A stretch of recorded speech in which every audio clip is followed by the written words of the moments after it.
I'm not sure if people really understood the rather cryptic message that I said on the WhatsApp, because my accent doesn't come through that well on WhatsApp. But again, through some mysterious hashgacha, the little conversations that we have in these little recordings, they ended up on one of the inspirational platforms. And so, Baruch Hashem, hopefully we're being mashpia on a lot of people. And I would like to dedicate from now on these meaningful minutes to the refuah shlema of Chanan ben Penina Esther. So it should be a source for refuah shlema from now on for our little few minutes. So I understand that you guys started talking about this new book about marriage yesterday. For some people, marriage is a word, for others it's a sentence. And I think that the real difference between the two comes down to one thing. That entire book, Garden of the sequel to Garden of Peace, called Garden of Bermuda, called Garden of Peace, I think is encapsulated in one theme in the beginning of this week's double Parsha. So Parshas, it's Behar says something unbelievable. If a Yid lends geld to another Yid, you are proscribed from charging ribbis. You cannot charge interest. So there's consensus amongst the Meforshim as to why, and it's like this. It's because the muscle that HaKadosh Baruch Hu wants us to flex is purely to be a noising, purely to be a giver. If you were charging interest, obviously your motive could be not completely altruistic because you're getting an interest back.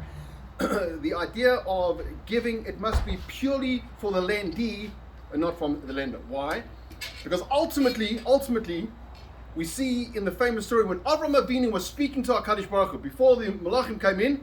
As soon as the Malachim came in, he said to the Almighty himself, 1 second, puts the Almighty on hold, and he goes to be involved in these Malachim. Why? Because there's one thing that's even more important than speaking to the Almighty, and that's being like the Almighty.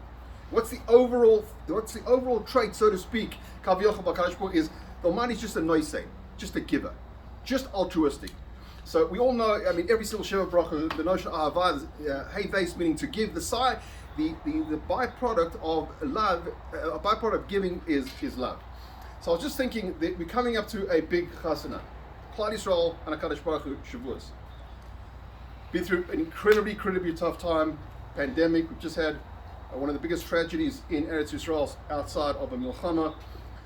So, Be'ez Hashem, Shavuos should be the reason that one of the reasons that we have flowers on Shavuos. There's many reasons, but one of the reasons is not only that we should start thinking of the spring, the new time, the new blossoming, but there's also another thing that is as follows, which people don't talk about, and that is HaKadosh Baruch Hu said that the sheep and the cattle should not be facing Har Sinai while they're grazing, because obviously that will be disrespectful from the makom where we saw the Torah.